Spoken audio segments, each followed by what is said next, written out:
energy from watching these teams and watching that game. That's sometimes what Warhead can give you. It's very reminiscent of Fnatic and Ballistics last year at BlizzCon, where the nukes come down and the boss is there and it's just fireworks. Yes. It was all about the bosses for Roll20. They didn't want to risk it with a kind of Medivac fly into the core. Clarus, you know the Tetris effect, where if you play too much Tetris, you see all those shapes and rotations. Yeah. I keep seeing Tracer fly off the map from Diva explosions, because it's happened twice today now, in the Dignitas Roll20, and now here as well, right at the center. It's a brilliant sight. Of course, two players in this game, of course, Goku and H82, but I think Goku, for me, is someone that, ever since coming onto the Roll20 roster, has really been a kind of a standout player. What do you guys think?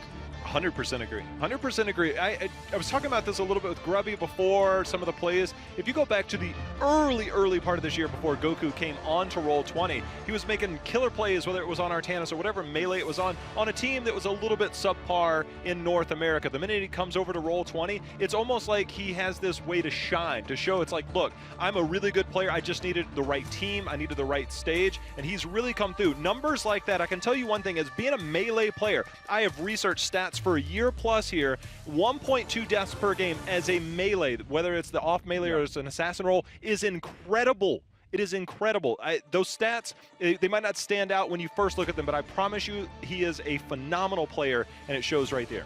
There's one thing that I actually want to talk about outside of the player comparison, unless you... I just think he showed a lot of humility and drive in his player interview, and these are key roles to improvement. But no, I absolutely agree on that. Like him personally, when he talked about like his own performance, that I can only agree what you said there. He was very, I'm liking the word. He showed a lot of humility in that sense. But what I want to come back down to is the last game that we saw, because I want to make sure that people also understand a bit. Oftentimes, wins like this are dismissed as, yeah, they cheesed them. They can't play against the Koreans, so they needed to cheese them, and it was bad. And I think it's the absolute wrong way to approach a game like it, because when we're talking about Korea, coming from StarCraft, from Warcraft, we all know this, they excel at execution, their mechanical skill is insane, and they're very good at playing a specific style and playing it to perfection. Where they oftentimes struggled in the past is adapting to new situations fast enough to really make an impact. Right. So coming up with strategies that exploit that as a weakness is, I think, what you need to do if you feel you shouldn't, or it's easier for you instead of going toe-to-toe with them in what they consider to be the best meta. Yeah. And it's way too easy to call something cheese, because you immediately stop discussion. You stop thinking about it, you stop analyzing, and you don't know really until after a month or two whether that strategy holds up and can continue to be used. Absolutely. And Roll20 found strategies where they said this is something that they won't expect, that they won't be able to deal with right away. And now all of a sudden they have Tempest in a mindset where Tempest is looking at it saying, hey, first of all, we just lost against a region that we didn't really respect. Second of all, we're one map away from being eliminated here. Yeah. So now they are starting to be a little bit afraid, because they also don't understand what could happen on the next map. And that puts them into a very awkward position. And Roll20 has now, for example, one map where they can do whatever, because it's a free map for them before we come into the final one. So I just want to applaud what they did here, how they approached this, and I want to say from the get-go that I really think their style of forcing the Koreans into an out of their comfort zone by developing strategies like this is the right approach. Well, let's see if these ingenuitive strategies can continue on here as we go into our next battleground, as Tempest is going to take us to Battlefield of Eternity, Jay Howe. Take them to the deep waters. Make them fight you. You cannot avoid a fight on Battlefield of Eternity. And I watched a lot of games of Roll20 on Battlefield of Eternity. It's something that I want people to watch while approaching this game, because Roll20 has a very different approach to the way that they play it. They'll sometimes use the global to force rotations, but generally when it comes to positioning, especially if it's top-bottom, you'll see them go towards a defensive stance, assess the situation, and then make a very good call. It's kind of like a soft reset in the middle of the game. They'll always find a way to position themselves, get into a defensive stance, and really kind of assess and execute afterwards. It's time, game number 2, and Roll20 is one game away from BlizzCon, one game away from eliminating Tempest.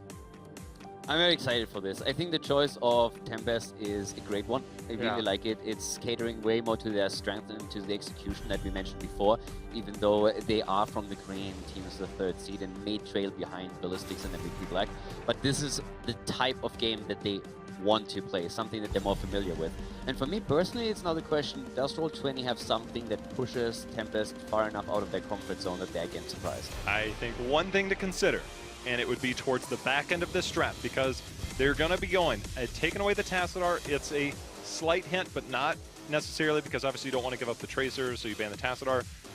Old school, Glaurung Zeratul might be something to consider for this game. It's a good point. And he was already smiling as Medivh was banned out here, and I think it's a weird situation. It's Did they just trade looks? I know, the funny thing is, Twice. I'm looking at the angle, and they actually laughed at each other. Yeah, they are doing. Both times they did it. I mean, it makes sense. It's a bit the ADR factor that you have in Europe. Yes, you are always sacrificing a ban for a hero like Medivh. The problem is, if you don't do it, they pick it, and all of a You'll sudden regret the it. game, yeah, exactly. The game looks even worse. I mean, Medivh needs a lot of practice as the team and also against him, because he breaks the rules. Suddenly the whole team is on your backline, and Yeah. if you don't have practice against it, might as well avoid the situation altogether. He's a big game changer for sure. Yeah, Medivh cheats. Now, Uther doesn't give anything away yet for the Roll20 draft, and like you said, Kaldor, they are under a lot of duress now. They're one match away from being eliminated, Tempest, and they don't know what brand of heroes is coming at them yet. Uther doesn't say much. So we have this very stable opener, ETC Sonya. Did Tempest play into Roll20's hand? They have no idea yet. They need to wait for the next picks. I like the opening though, because with Sonya you have a solo laner that is extremely powerful and wins nearly every single matchup up at the top lane. ETC, you are very flexible, but you're also threatening since you can go mosh pit. If you need to adapt, you can even go into stage dive. If that is a problem, usually we don't see as much on the Battlefield of Eternity as on other maps. Plus, But who beats Sonya in the solo lane? yeah, exactly. And- Sonya is insane there. And even the few that beat her, Butcher, Malthael, they're very like team fight oriented, Yeah. and not so much like map manipulation, which is like what they might be afraid of if you look at last map. So I really like the opening here for them. But then Smart. again, in my head, it's also, I now expect the Roll20 factor to kick in. The factor that generally comes to mind for me is the potential. Oh my! I couldn't even get the words out fast enough. Is the leaving Genji, right? So the Uther pick enables the Genji. That's a very well-known fact. But going back to the days of in the phase 1 when they had Yoda, who, by the way, always make the point, was the #1 Li-Ming player on Diablo 3, and he played a lot of Li-Ming.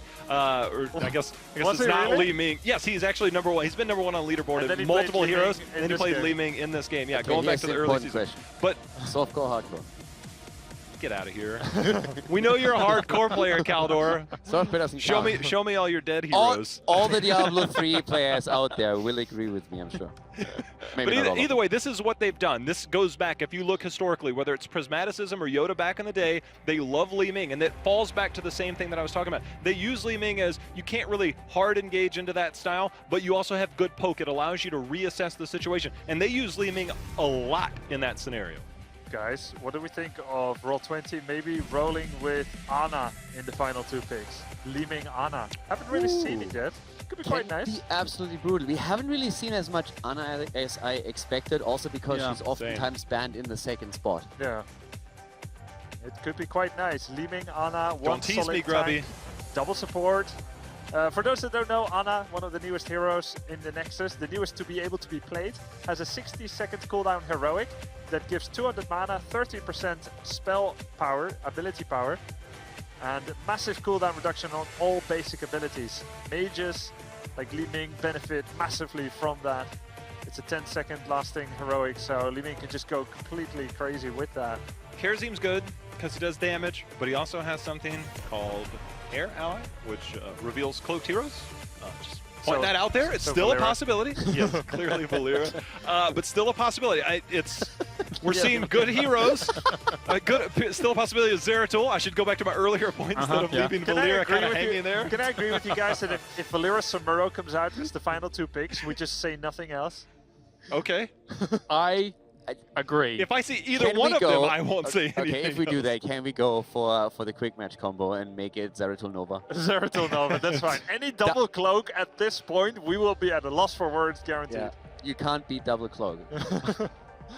We'll move Because on and we'll talk because- about something else. Because I our agree. ally is not available. Hey, it makes sense. Tassadar was removed, no Oracle. It wasn't. It was just in phase 2. They had almost an identical draft. If I see Arthas come up and then they kind of hover their last pick, it might be. I mean, it would be a clone of that draft. But this is something we saw Goku earlier on Genji wrecking people in an earlier game. So That is already an insane dive comp.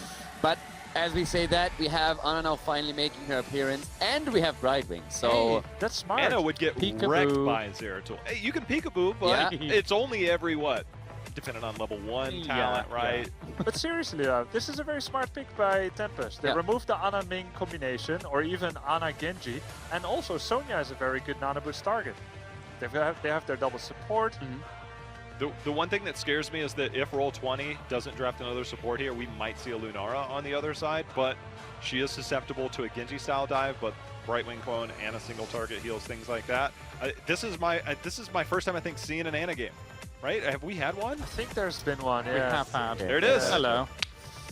Well, There it is. Only one cloak, not two, luckily. So we are allowed to continue talking. It's true. but it's heavy dive, and that's something where we oftentimes talked about Karazim and Brightwing as a potential combo with Genji. Now we're having Genji, Li Ming, Zeratul, Murden. So there's a lot of heroes that can really just go in very deep and gonna try for that snipe against Ana directly, or Brightwing, depending on who they can reach first here. So So what should Tempest go now? scary. The Lunara also does well against cloaked heroes with her level 1 Yeah. to reveal when they're poisoned. So I'm not saying Lunara might be a great choice. At level 13, she's a bit more survivable because of greater spell shield. But before that, you look at Brightwing, Ana, and Lunara, they are all very susceptible to burst damage, which is one thing Zeratul, Li Ming, Genji all do incredibly well. So it'd be a dangerous pick, but it'd be a very good late game pick, in my opinion. But right now, they have their backs against the wall. This has to be a damage dealer. Well, Tempest could do a very generic Vala. He could run with Greymane or Lunara. Yeah, I was even suggesting if they maybe can run around a Cassia with this. If that would Oh! okay. Wow, no range damage dealer. Artanis, H82's Artanis. He picked it 4 times, 3-1 score. Where's Trickster when you need him? Oh, he's at the edge of his seat, I'm sure. I hear As- footsteps now.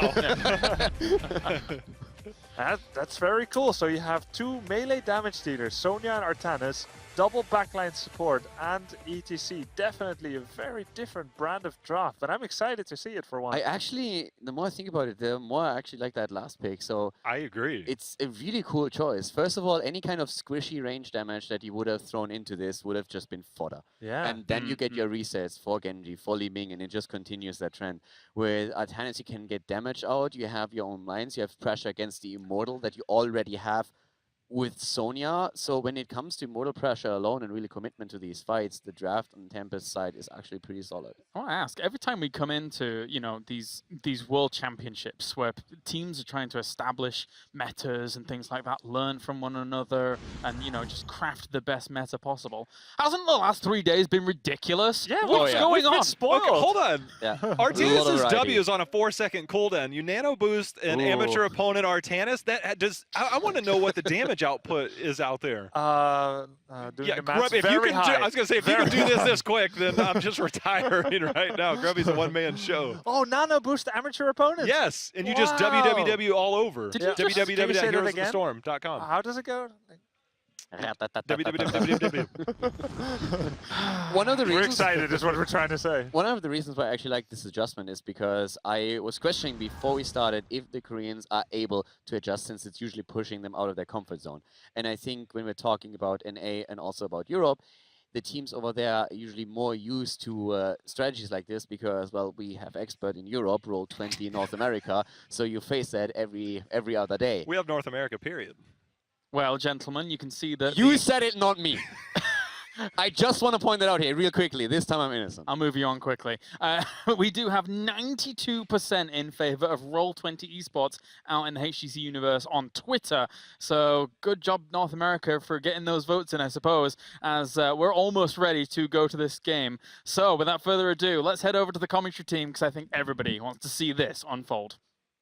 Can Korea come back? Again, we've got this stronger team fight composition. Most would argue an objective-based composition for Tempest versus an unusual North American Roll20 specific strategy. Dread, what are you thinking? It's another case where we see Roll20 kind of going to the roots, but not busting out the identical compositions. Though it's like just a slightly altered version of those compositions.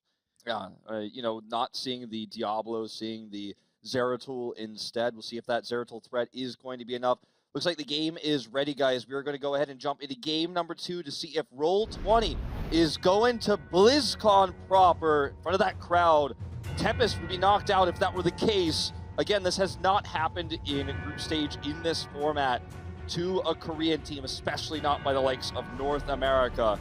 But here we are, and in blue, speaking of North America, it will be Roll20. Bring out that Astral Presence Li Ming here at level 1 as we spawn on Battlefield of Eternity. Glaurung bringing up that Zeratul just like old times, justing on the Muradin. Will be Goku on Genji.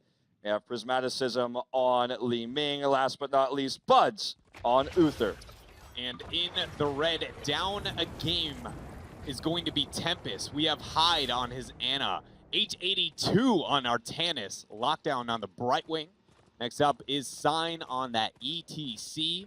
And you know Honkono's going to be on that Sonya. I really feel like H82's Artanis will pair well with Ana. Not talking about Nano Boost, of course, but mostly just talking simply about the healing output of Ana on a target of that size that can just simply be healed repeatedly, biotic grenades, and things like that. So, very excited to see how that performs. As was touted on the desk earlier, most do consider H82 the best Artanis in the world, the only player to consistently get results with him. So you'll see a ton of CC being tossed down onto Honkono here. Will he be able to get out? He's going to whirlwind his way through. Buds a bit too far forward. They look like you want to go for maybe an Uther bait where kind of if you die, you trade one for one, you got the heals, but has killed only himself. Yeah, that was a really good transition as well from Sign to make sure that he was able to get that follow-up. Talking about the follow-up, though, there's actually a lot of a skirmish still going up on top. Polymorph is there. Q going to go drop, but it looks like the Stormbolt is enough to allow Justin to escape. Tempest here really bringing the aggression, and Roll20 seeming to struggle to understand how to deal with it. Yeah, it feels like we're seeing Tempest go back to some of their roots here. It feels like they're playing angry right now. You've got Honkono going to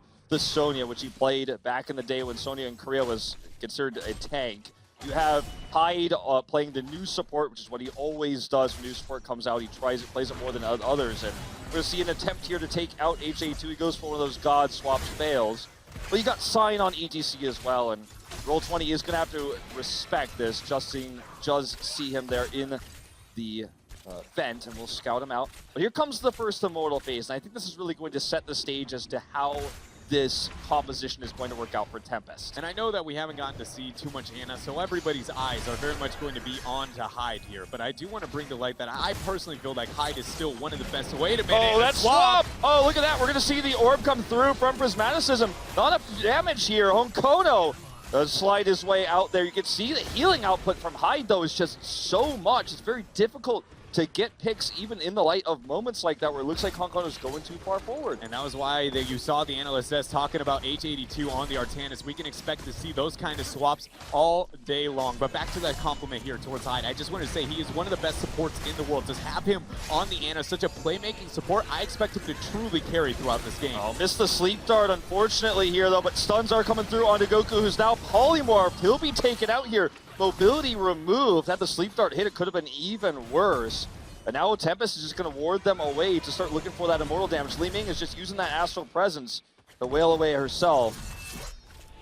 One thing to note here with Roll20 and how they approach the map like Battlefield of Eternity with that Zeratul, because J-How highlighted how this might be the old school strategy here for Roll20. Normally it's with a secondary global, like something like the Dahaka, and more importantly, it's about playing the early Immortal phases very, very slow, stalling it out, and being comfortable with their 10s and getting those heroics before the secondary phase. So look, they're going to have H82 sit on this Immortal. He has amateur opponents, so he can just do tons of damage to that to race while Tempest defends. This is a great position Immortal-wise, because Tempest has a comp that can invade like this while just simply leaving Artanis on the right side. Not a whole lot Roll20 could do except attempt to hit this with Li Ming, but it's just not really working out. Prismaticism low on mana, has that Astral Presence, but still just not able to do consistent enough damage. There's no way to break through, and I think Roll20 is just going to simply have to give this up. Yeah, this is a little bit faster than the members of Roll20 traditionally want to deal with a very first Immortal. So, you know, things not going according to plan, but by no means is it too much to be able to deal with here. It's only about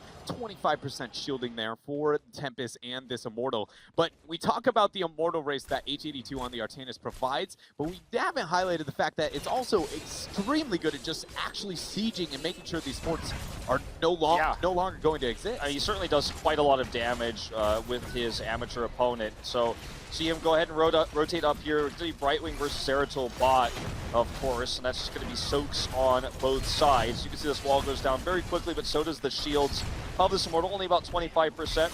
Will they be able to get this fort? It seems questionable, but they're going to try to take as much out of it as they can. Zeratul can't teleport up, but Brightwing certainly can, so if they wanted to hard engage us with a good swap, they could, but not going to be an opportunity here, and they'll just walk away with half damage done. So far, so good for both of these teams here. And, you know, and now it's going to be a really slow, I feel like, middle game here for at least on the side of Roll20. Ultimately, their composition, even though it is very offensive, I do feel like they're going to be waiting for the heroic, having Zeratul to be able to have the Void Prison, because their comp is so momentum-based. They're looking to set things up with the Void Prison, or at least the hard crowd control here from the Muradin, and then relying on the double reset of Genji and Li Ming. If the fight lasts more than, honestly, it feels like a second, I feel like it's very likely that Tempest will be the team winning these skirmishes. Oh yeah, I mean, you really have to, when those cooldowns don't connect with the takedown, you don't get those resets, Tempest wins a longer fight.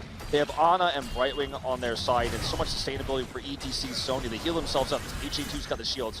Hold that thought. Speaking of shields, Sankoda does grab one here. Will whirlwind his way away. Close call there. You can see Glowering was thinking about rotating up to take the longer fight to get more value. But yeah, let's talk about sustainability. When you have the shields of Artanis, you've got Whirlwind for Sonya, ETC self-explanatory, heals himself, you've got Ana and Brightwing. So if that burst doesn't occur, Roll20 is going to have a really bad time. Yeah, it's going to be very much them struggling. And you notice how you talked about Zeratul making the transfer out. The playstyle that Glorong has displayed on a map like Battlefield of Eternity oftentimes is playing as that pseudo-global and focusing on making sure they get the side soak. If they're able to open up a fort, you can oftentimes see him just sitting there dancing off onto the side, sitting into a mini wave and waiting for it, just absorbing the experience and knowing that he oftentimes trade up into a majority heroes in a 1-1. Oh, certainly so. And you don't have to aggressively be pushing the lane. You will, you know, occasionally swipe clear these waves, especially when Immortals are up, things like that. But oftentimes he's just going to sit and soak against the Brightwing. Unrevealable, untargetable. So now this is the time where Roll20 needs to, depending on where this Immortal lands, get in position so Tempest can't just squat theirs and poke it down with the Artanis. For Li Ming, obviously, she can, if they're in position where Tempest has to invade, just poke and poke and poke. But they don't want to be in that position where Tempest is just sitting there getting that free damage, because that, while defending an Immortal, Roll20 can't deal with it. We've already seen. Good juke there onto the swap attempt, maybe coming out from H82. And yeah, you know, it does feel like here that if the first half of this Immortal phase was very inconvenient positioning for Roll20, again, to try and get that stall out. But they did luck out after the halftime show, the fact that it is defensive posturing, because the Brightwing the whole time clearing the Shaman camp, Glorong made a very late transition outward. Ultimately, it's a breath of fresh air if you're a Roll20 fan on how these Immortals have ended up spawning. Yeah, it's kind of crazy to me, Dread, that we've seen these evolutions of these comps where you hold that thought. Let's see if H82 can sustain through this. You can see the healing is there. Once the picks come through, though, that's when this fight could go Roll20's way. Peekaboo reveals Glorong. It leads to a swap immediately there out of H82. Great sleep here. Just going to damage him there. Wake him up at the end. Feels reminiscent of Overwatch itself to see Ana sleep a Genji.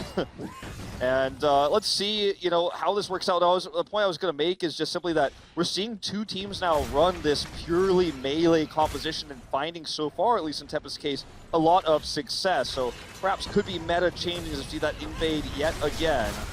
See a lot of damage there. Swap not going to land for H82 using the amateur opponent. Glorong, though, getting the sharking, the flank. He goes on to hide. There goes the polymorph. That's going to get the reveal, and immediately Glorong is just deleted here from this fight, and Tempest is not done. This is pre-10, you know? This is before they have opportunities to use things like Divine Shield to prevent that. This time, the Immortal is going to be nearly half shielded, and Tempest will get 10 first for this. Now, does their comp really push down to core? Does it really do even necessarily a keep for them? It can threaten a lot with H82, but the comp simply has no siege. Ana's damage at range is very limited. Arcane Flare not so great, so they're going to have to get kills to get more really than I think the keep wall with this. Yeah, I think it's unfair to maybe call it no siege because the damage is there. It's just that they all have to be so clumped up, so melee. Yeah, that no poke siege, I should say. Exactly, very much the case here. Talking about poke though, Glong actually gets swapped out there onto by H82. Sign goes in for the mosh. Interrupted immediately though by Li Ming. Here's the Void. Dragon Blade anti-synergy here though. Damage is missed. He's still got it though. There's the Emerald Win. Inbone coming down here with the D shield. How much can Goku do? They need a reset, and the members of Roll20 can open this up. Goku goes in. He found one. Power Slide's going to deter the second, and the damage is there. Goku is out of here. The Roll20, it's losing 2 members to the one here of Tempest, and more importantly, the Immortal is still This is scary, you know, we talked about how it would be tough to get a keep or even start to core here because they don't have ranged siege. They've got it in melee, but with 2 members down, they're getting on this keep. Respawns are coming through, but cooldown still on the most important heroics here for Roll20. Oh no! Prismatism barely lives! That was so very close to seeing his own life flash before his eyes. Prismaticism and friends, though, they lose a keep here very early on, and now suddenly Roll20 here, the strategy and playstyle we have often seen coming out from them is very much not been successful. So we got to be looking at how are they going to be able to recover to these later team fights. And ultimately, it just feels like we said over the last one, what we've been talking about, if they do not open up and just win in half a second, it is very unlikely that they are going to win these skirmishes. Yeah, and you know, the Dragon Blade did a lot there in the beginning, but they just weren't able to get that kill. Had they gotten the kill onto Brightwing in that fight, I think it's a totally different scenario, and Tempest ends up losing the fight, and Roll20 might even have taken out that fort, but you have to get the kills, you have to get the resets. Seeing Haymaker here as well, I like this because even with Avatar, you're never going to out-sustain Tempest in terms of damage. That could get them that extra pick to get the resets you're talking about. And, you know, when I watched that Void Prison go down in the manner that it did, we watched Justing actually walk into that, and that is not something you commonly see for a warrior that has poor follow-up immediately to a Void. So I'm starting to wonder, now that we see the Haymaker here, which is very unorthodox for North America, the intent is the Void is to prep the knockback. So I think what happened in the last fight is the Void went down on top of Emerald Wind after it was already casted. I think the intent is to make sure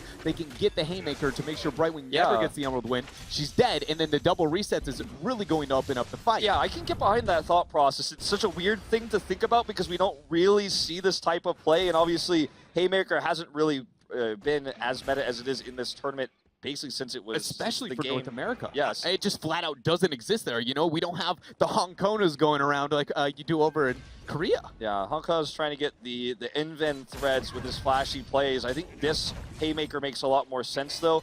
I also do want to remember or remind everyone that that Void 2 eliminated a lot of the damage Dragon Blade could have potentially done during that duration. So here comes a fight. Yet again, Tempest is going to invade aggressively. I think Li Ming needs to be in between the top and bottom world to do that poke. Rather than doing damage to Tempest's sustainable comp, I think try to wear down the Immortal. That could be a better option here for Prismaticism. A lot of damage there after the stun on a H82. Glong making the transfer out, or excuse me, up here towards that top lane. The Shaman Camp pushing up on bottom is something that is nice here for the members of Roll20, but ultimately until they have their 13s, it is unlikely we see them get aggressive into Tempest and push them off that Immortal. I like to just see Roll20 keeping aggressive like this, but have Prismatism fire on the Immortal in between them, use the range, use the Li Ming. They walk away, they lose halftime, as you can see. Meanwhile, Gaorong is dealing with this top push, so he can't be there. They can't take a direct engagement. But that shot calling coming out from Roll20 was very crisp. That was about perfect in terms of what they were able to get out of a losing situation, and it was almost that much of what Tempest was able to get. But we see Sign maybe caught out. Nice polymorph coming out from lockdown. It's just so hard to kill these tanks with Ana Brightwing on the side of Tempest, so they need to get those takedowns. Here is the commitment to Haymaker to try to isolate a target, but it's just still simply Dreadnought, not enough damage. However, they do push Tempest off for the moment here of this Immortal that can help them eliminate some of these shields. Will they win this phase, though? I very much doubt it, as HC2 is now coming in. This is the opportunity for Roll20. They need to take this fight or losing this Immortal. And it looks like they're going to lose the Immortal, but Glorung found himself high. The Dwarf Toss over the wall is going to get the stun, but Prismaticism versus H82 is not even close when it comes to that skirmish. He's going to pull ahead. Sign gets the two-man mosh. Okay, here comes the Dragon Blade, though. He's stuck in the Void, but this is an opportunity. When that Void expires, he can do so much damage trying to get those resets here, but he goes down. H82 finds him and kills him. No D shield anymore. We're going to see shields coming through from this phase shift. Justing very low. Here's the first reset, potentially. Prismatic System is so low, though, and they can't fight against this comp. Too much health pool, and Right Wing's just going to keep everyone healed up. We're seeing Tempest look for the picks here, look for the kills. At this point, even without the kills, as long as the members of Roll20 don't get a lot of free damage onto this Immortal, Tempest is more than fine with the situation they found themselves in. This is inevitably going to be this keep up on top. The second keep of the game, and they will be rounding the 16 Talonteers. This is looking grim for North America. It certainly is. Looks like Tempest is willing to just accept keep, not try to go for the kill, despite the fact that Roll20 doesn't have those critical heroics that would allow them to potentially get resets to win a fight. Tempest, they're against match point. A loss here means they're out of the tournament. Why force something when you don't have sieging poke damage, when you could just walk away? You've won every single Immortal phase thus far with your sustainable healing, and when the next Immortal phase happens, you can assume, it seems, that they'll be able to make that happen again. The onus is now on Roll20 to find those picks. They're so close, but still no cigar. But I want to bring back to that last skirmish when we saw HED2 focus on primarily Prismaticism to be able to get that zone outward. He's also one of the biggest, anti-mosh pit heroes on the side of Roll20. So anytime we can see him trade it well into that Li Ming, distract her from getting a free wave of force and interrupt here, Tempest is really, utilizing Artanis in a very effective way, which ultimately I feel like just comes down to the strength of 82 and the, experience that they have had here with this hero. It just feels like they play it so much different than everybody else. They certainly do, and you can see how they're just playing around the siege, trying to get any shield damage done, any core damage done they can with this, just kind of protecting this because they're so sustainable, they're so tanky, that it feels like they're throwing paper airplanes at them with the Li Ming shots, the Genji shurikens. It needs to be the Dragon Blades, the Wave of Force, and the Haymakers that get a kill onto Brightwing, for example, onto Ana to get those kills, and Tempest's just going to steal this cap. I don't want you to have this. You can't stop me. And Roll20 is very aware of it. They're playing very safe. They're playing very smart, just trying to soak to 16. I think this team fight, though, is their last chance in this Immortal phase. Yeah. And there's even going to be split push camp pressure while it's going on. Yeah, it's definitely not optimal here for Roll20, but it does kind of feel like it will be the straw that may break the camel's back. 1 second away, the Immortals spawning in offensive positioning for both sides. Debatably, good here for the members of Roll20 as it's removing the shielding that because they are yet to win an actual Immortal. But it does feel like here that Tempest is likely to pull ahead pretty heavy after this. This could be the fight we're looking for Roll20 to take this and go to BlizzCon. Alcoda's going to go ahead and pop his wrap. Here they come. They get Hyde. They got a damage out of Hyde. Okay, he's so low, he goes down here. The Dragon Blade is popped. Looking for a second pick. Justine goes down. Can Sign survive here? Avoids the orb. Reset's coming through. Goku's about to get another one. 4 of the members here are on Tempest are dead. This is going to allow Roll20 to back out, get this Immortal for themselves. Obviously, Glong has to back out considering the camp and the catapults are very much pressuring their core. Yeah. But this is the moment that we need to see Roll20 siege completely here up with this Immortal. They have to get a keep, at least you would think. This is also going to give them level 20 first because of the extra experience held in those forts, the keep wall, etc. So that's going to be an opportunity for them to get that 20. We're talking about 16, no, really, realistically 17, just 22 hit points off there of shielding here. Coming in this Immortal, 17,000, half shielded Immortal, 1730. Can they in from this? It is possible if they have another fight like they just did and get those resets. And the biggest thing to bring up about that last skirmish is we didn't even see ourselves a Void Prison drop. That is something that Glong is going to be looking to drop here onto the members of Tempest. Even look at this flank. Tempest being this far out here, I feel like in itself is a bit of a bold statement. Goku, though, is still up on bottom, so ultimately still a 5 versus 4 here. Okay, they also have, close call there on the potential swap. Here comes the Void, though. 3 members trapped. They're going to try to 5v2 this. Tempest just wants to get into that Prism. Actually, it's going to stay away from it. Fort does come back online here, and Roll20, they were not even able to get the Fort in the top lane with this. Close calls, I suppose, on the Fort's health, but never for a moment was Tempest threatened. And I don't know about that Void Prison. It was definitely miscommunication somewhere along the line there for the members of Roll20. I couldn't tell if the idea was to ultimately get the Void and then to try and use the Haymaker pushing onto somebody else, or what it was, but they did not get what they needed there out of that Immortal, and now they're out of the heroic cooldown. Oh, with Prismaticum and gun picked there, that would have been game over. You're going to see Peekaboo be used here to try to find Glaurung. He's much further south, however, heading towards that catapult wave to clear it. But yeah, I just felt disjointed there. Dragonblade wasn't up for about 15-20 seconds before the fight as well. Maybe could have been a little bit more patient. Immortal would have gone down, but it would have been an opportunity.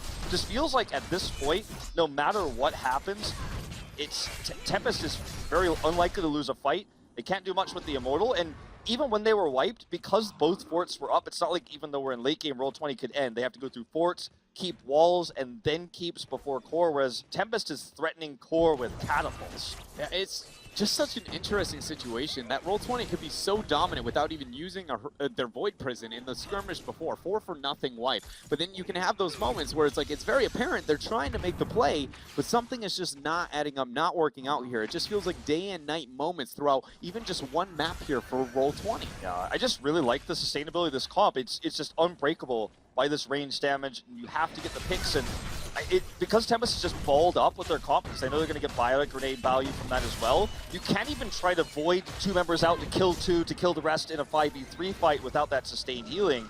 It's really tough to crack this composition with all these heroes that really struggle to do damage to tanky heroes when you have all this healing. Once again, Roll20 is going to roll the die and land on a very advantageous spawn here for these Immortals. Very defensive posturing. Tempest has no ranged poke, as we've been talking about, so they can't just sit back, defend, and poke, and Li Ming will be able to do that, in fact. Obviously, it's very risky because they have to keep clearing the catapults, keep clearing these camps that keep getting sent. But Prismaticism, if he has the protection of Justing, can start to throw out those magic missiles. Going to be blocked by HA2, and now Tempest is ready with the camp pressure here to start to make their way in. Yeah, you can expect that Tempest is probably going to force here once they see the Shaman camp help those catapults make it all the way to the core. Bottom catapult is going to be lined up pretty well here, but Goku's trying to get a flank. Yeah, he's trying to get a flank here. HA2 took a lot of damage from those stuns. The boss actually getting involved here. Okay, invulnerability now for the Dragon Blade. This is an opportunity. HA2 is dead. Goku, can he keep this up? Can he get the reset? The reset! Li Ming is just popping off here with Goku and the rest of Roll20. That was just amazing. The cleanse coming out from Buds, the Divine Shield to make sure that Goku did not go down was the thing that they needed to open that fight up. Just blasted. And now with the late death here of Hong Kono, this game is busted wide open. This is going to be a nearly full shielded Immortal, 33,726 to be exact. They're going to commit to Archon. Not only will this help them rush down this Immortal, it will also help potentially coring. Last time we talked about how there was so much in the way of the Immortal marching down. They have to deal with the catapults, and that's exactly what Glaurung is doing right now.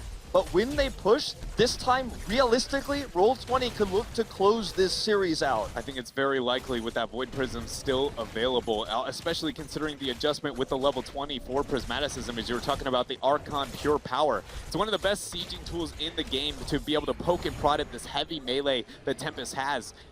It feels like the Purifying Beam, if there's any way that Tempest can hold this siege off, the Purifying Beam has to go down when Archon's going to be sitting still trying to get that damage. She'll never be effective at making that happen. And beyond that point, we need to see Sign hitting a mega mosh pit. It's the level 20s as well. And Redemption, a scary, scary thing to face off against Muradin's Rewind, the Rewind of Glaurung Zeratul. These are tools that are terrifying to play against, especially the Rewinds. Can help you get that extra edge, that extra CC, the extra damage to get the resets. They're not pushing with this, but remember, it's so heavily shielded. This is by no means over, this push. They're going to clear the catapults first and look for a very aggressive push. Those Tempest positioning right now, they're going to hide down. This is their Alamo. This is their outpost. This is their last chance in this tournament. All 5 members of Tempest have now been revealed to that bottom lane. The shielding on the Immortals completely removed. Glaurung is nowhere to be found. Tempest has a small advantage for a small window. Yeah, but the 20s are too big of a deterrent for them to want to initiate. They're so scared of Glaurung's positioning. They don't know exactly where he is. Peekaboo's going to see him now. He comes in, drops the Void. It's on the keep, though. And here we go. This is going to be the fight that might decide it all. We can see the Divine Shield so well timed here. There's the kill onto H82. Polymorph comes down, though. Core is still very healthy. I don't think they'll be able to end here necessarily. Archon's going, though. Maybe we have the Archon to try and get the poke damage. The shielding on the core is still up. Goku going very going deep with the Dragon. There's the Polymorph, 80%. Goku is so low here! He's so low! He is so low, he gets taken out by the core! They still have a lot of damage though. Bud's on this, he's got redemption. It looks like Roll20 is going to be able to make this happen. Glaurung goes down, however. Bud's adjusting, hitting that core. Bud? 10%! 8%! It's a warrior in support! 4, 3! Oh, it's too much! He has redemption! And Roll20 will take Tempest out 2-0. The first time in a BlizzCon, North America takes out Korea since Cloud9 defeated DK. It's been a long time, but North America will take this group tonight in advance to BlizzCon to the round of 8. Roll20, as you see Glaurung going around, giving thanks, giving congratulations, and very well deserved. Proving here through the climb that they have had all of throughout HGC North America, going 21-1 in Phase 2, Part 2. It has just been amazing to see them develop here and then have, you know, almost record-breaking or like almost a trailblazing level of results and success. I'm just so hyped for this team that's shown so many different strategies and styles and evolution, defeating Black at the mid-season brawl. This team is on fire right now, and it's sad to see Tempest go, but to be frank, I think their preparation and the performance of this group is not BlizzCon worthy. Roll20 takes them out here, they're emotional, but before we talk further about this result, we're going to send it over to the desk. Take it away, Caleris. Many moments during the opening level 10 of that game onwards, or before that I should say, it looked very doubtful to us, almost all of us on the panel, whether the Roll20 was even going to be able to get a kill, get through the shell that Tempest had built up. What we just witnessed was absolute chaos and mayhem, then to go in favor of Roll20. What a blistering result. It's almost beyond belief. I mean, like you said, you have a 3-warrior double support setup. They looked impervious. H82 with his Artanis plays, getting the first 2 kills, just fantastic. Yeah. We can see some of that play here in one of the replays that we have prepared. Look at this moment here. This was the turnaround point, as it looks like Genji gets caught off here. We pause it for a sec. That's a one-man mosh pit. He gets flipped by Artanis, and from the looks of it, this is very bad. Most of the team is not in position, but Uther will be able to save him there with the Divine Shield. The turnaround suddenly, again, beyond belief here, because it looked like this was an impervious composition by Tempest, but Roll20 does it. 3 fights like this. And Genji played extremely well there, but Prismaticism's damage coming in on 3 stacked members was insane as well. I was standing over here and I was talking to somebody about the game. I said their odds of winning right now are probably about 10%. What they're going to have to do is they're going to take a team fight, they're going to take another team fight, and guess what? They're going to have to take another team fight. Yeah. And that is almost improbable on all scenarios for it to have happened the way that they managed to pull that off. Definitely. You will not see many moments like that. It reminds me, you guys remember Dignitas versus L5 back at midseason? Oh yeah. These are once in a season moments. A couple times a year you'll ever see a game like that. Kaldor. I really like the coordination in the last 2 team fights for Roll20. We had a couple of mistakes on the side of Tempest, and they were ruthlessly exploited. Because, as you said, they were extremely far behind, and Tempest had quite a bit of time. It was the question, who hits 20 first? But 2 lanes are pushing against them. And then they really just try and get the hero kills a bit too early, sacrifice too many resources in the process, and Roll20 identifies it immediately and says, this is the moment where we can get the first kill. And as we've heard from our casters, they needed the kills for the resets, and once that snowball starts, you can't stop it. There was one really cool moment too, where Justin jumped in on Muradin onto Brightwing. They tried to go for the support assassination, which was the only way they were ever going to make it work. Top lane. And then he haymaked. Actually, there was a fight at the bottom right as well. Top lane. Oh, I okay. mean, every fight were a was lot. like that. Yeah. But Emerald Wind tried to come out, but then Muradin haymakered Brightwing away, and they got a really important fight. One of the 3 fights that they needed to get back in. Beautiful. And of course, an unbelievable victory there for Roll20 as they were able to secure their spot at BlizzCon. Let's head over to the stage for a very well-earned interview. Thank you so much, James. I'm here with an incredibly excited. The energy is just emanating and palpable here. Glaurung, of course.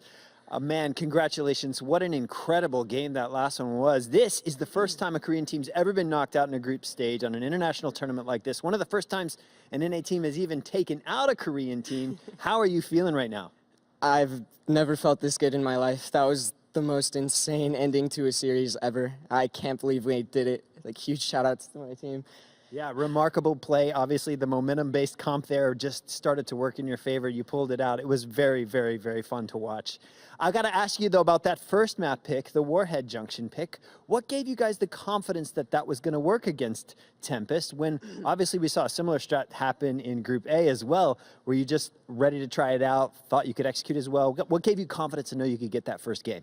So one thing, sorry, I don't really have much of a voice after that, but during mid-season brawl, we were able to surprise MVP Black with a composition that we have practiced, and it's very apparent that we had practiced at that time. And I think it's sort of a similar story with Warhead Junction. We've had a huge preference for like forcing the boss and forcing keeps down on that map, and we kind of didn't really give Tempest the benefit of the doubt that they did as much research on us as they maybe should have. So on that map, we knew that they would be unprepared for our strategy, so we figured it would be like a risk worth taking going to that map for map 1, and it really did pay off well for us. Awesome. Well, huge sigh of relief. You're going to be at BlizzCon. You're going to be on that stage, which is amazing. You got a week to prepare. How will you guys spend this time? How will you make sure you're in your best shape, best form for BlizzCon? I definitely think we didn't show our true potential as a team today, so we're going to spend the next week hopefully preparing against the best teams in the world and trying to improve our play even more, because it's been a while since NA has been good, and I'd like to make a statement that we are good again. Fantastic, man. Well, congratulations once again. I'm going to let you go celebrate with your team. Thank you for all the great games. And guys, just like that, Group C closes out. We have 2 teams getting on board the BlizzCon bus. That is Dignitas and, of course, Roll20 from North America. They're joining MVP